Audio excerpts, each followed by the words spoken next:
రొట్టె కారం రంగు రుచి ఆచి కారం పొడి.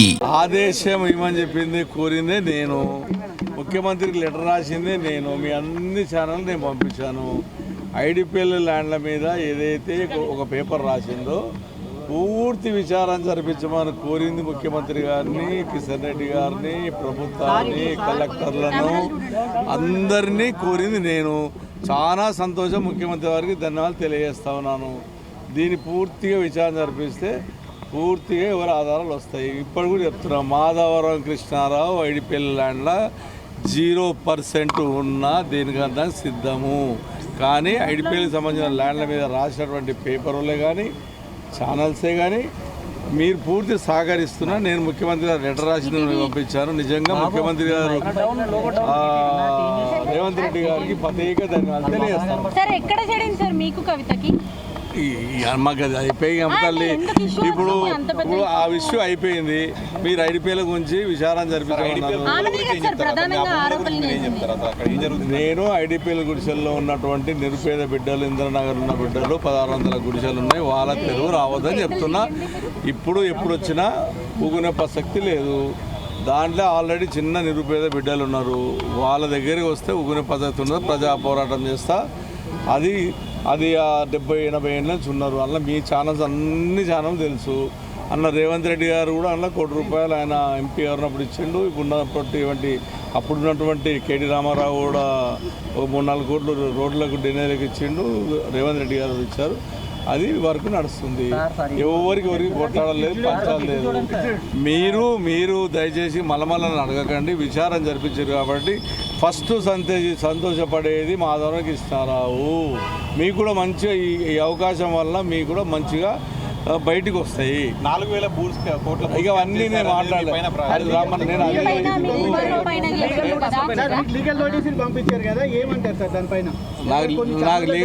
నాకు లీగల్ నోటీస్ కవిత పంపలేదు. మరి మీరు ఊగే కవిత అంటారు, నాకైతే విపరీతంగా రాలేదు.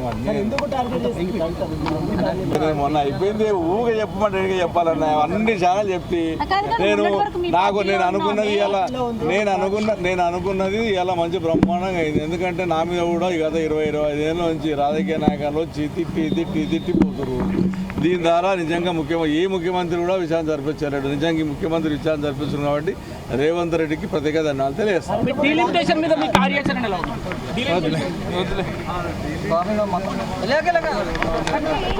డీలిమిటేషన్ 300 ఏవైతే అడుగుతున్నారో చేశారు. సరే 300 డివిజన్లు చేసిండ్రు. హైదరాబాద్ నగరం డెవలప్ చేయాలని కోరిక సంతోషపడ్డారు. 2 చేస్తారా, 3 చేస్తారా, 1 చేస్తారా అనేది క్లారిటీ ఇస్తలేదు. అది క్లారిటీ ఇవ్వండి. సరే ఒక్కొక్కటి ఏమైపోయినాయంటే డివిజన్లలో కూడా ఒక పేరు మీద ఉన్న ఊరు నుండి వేరే పేర్లు వేసేసి డివిజన్లు కలిపారు. కాబట్టి పాత గ్రామాలు హైదరాబాద్ నగరం ఉన్న పాత గ్రామాలు ఏవైతే ఉన్నాయో ఆ గ్రామాల పేర్లు తీయకుండా ఉంటే ఒక జనరేషన్ కూడా తెలిసినట్టు ఉంటుంది అనేది నా కోరిక. ఇంట్లో మీరు 300 చేసారు కాబట్టి 3 డివిజన్ చేస్తారా, 2 చేస్తారా, 1 చేస్తారా? 1 చేస్తే ఇప్పటికే మనకు క్లీనింగ్ చేసేవాళ్ళు లేడు. ఇప్పటికీ 3 డివిజన్లకు 4 డివిజన్లు ఒకే ఉన్నారు. డీలేమో తక్కువ ఉన్నారు, ఈలు తక్కువ ఉన్నారు. పరిపాలక పరంగా ఆ అధికారులు తక్కువ ఉన్నారు. కాబట్టి మరి ఇంకేమన్నా ఉద్యోగాలు ఇచ్చి వాళ్ళని అకామిడేట్ చేస్తారా? హైదరాబాద్ నగరాన్ని నిజంగా 300 చేసినందుకు బ్రహ్మాండంగా చేయాలని కోరుకుంటున్నాం. ఎందుకంటే దేశంలో మనకు మంచిగా ఉండాలని కోరుకుంటున్నాం. హైదరాబాద్ ప్రజలు మంచిగా ఉండాలి. కానీ ఇంప్లిమెంట్ ఎట్లా చేస్తారనేది కావాలి. ఇప్పుడు అట్లా కూర్చున్నప్పుడు కొట్లాటలు, రాజకీయ కొట్లాటలు కరెక్ట్ కాదు. పరిశీలించినప్పుడు మన హైదరాబాద్ ప్రజల గురించి ప్రజాప్రతినిధులు మనం రాజకీయం ఎప్పుడు కొట్లాడుకోవాలి మనం అందరం అంటే ఎలక్షన్లు కొట్లాడుకోవాలి.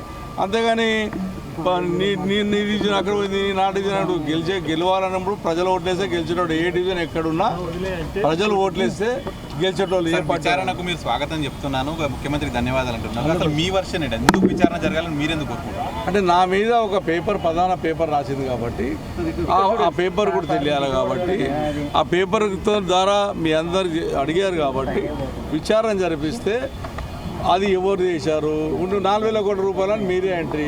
మరి నాకు కూడా విచారణ వల్ల నాకు కూడా తెలుస్తుంది కదా, మాధవ కృష్ణారావు చేసిండో చేయలేడో విచారణ తెలుస్తుంది కదా. నేను ఇంకోటి మీకు తెలుసు, స్టేట్ గవర్నమెంట్ సెంట్రల్ గవర్నమెంట్ ఏదైతే ఐడిపిఎల్కి సంబంధించినటువంటి సంస్థ కూడా పంపించిన. ఇది అందరు కాదు, సిట్టింగ్ జడ్జితో విచారణ జరిపించమని అడిగా, సిబిఐతో విచారణ జరిపించమని అడిగా, ఐడిపిఎల్ భూముల మీద పూర్తి విచారణ జరిపించమని అడిగిన. బురద జాలేసి ఏంటి దాన్ని ఏమంటారు, బురద మీద పడి తుడుచుకోమంటే తుడుచుకునే మాధవరం కాదు. పూర్తి అది అన్న నేను 2 ఏళ్ళ నుంచి గట్టి మాట్లాడుతున్నా కాబట్టి నన్ను డౌన్ చేయాలని. నేనే డౌన్ అయ్యాను కాను, ప్రజల్లో నేను 40 ఏళ్ళ నుంచి రాజకీయాల్లో ఉన్నా. ఆ రాజకీయాలు ఉన్నా కాబట్టి ఖచ్చితంగా ఇటువంటి విమర్శలు వచ్చినప్పుడు ఖచ్చితంగా మేము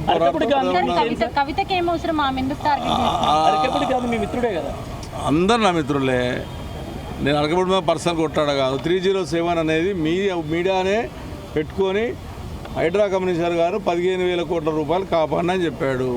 అలా 307 ల్యాండ్లో గాంధీ గారి డాక్యుమెంట్ ఉంది, దాన్ని విచారణ జరిపించండి మరి అది కూడా అని చెప్పాము. 280 ఇండ్లు గులగొట్టారు, గాంధీ గారిని ఏమో ఆపారు ఎందుకు, అది కూడా విచారణ జరిపించమన్నాం. మళ్ళీ ఇలా ఐడిపిఎల్ ల్యాండ్ల మీదనే విచారణ జరిపిస్తున్నాడు ముఖ్యమంత్రి అన్నప్పుడు 307 ఎందుకు మాట్లాడతలేడు అనేది కూడా ముఖ్యమంత్రి ఒకసారి ఆలోచన చేసుకోవాలి. తెరకొట్టే కారం రంగు రుచి ఆచి కారం పొడి.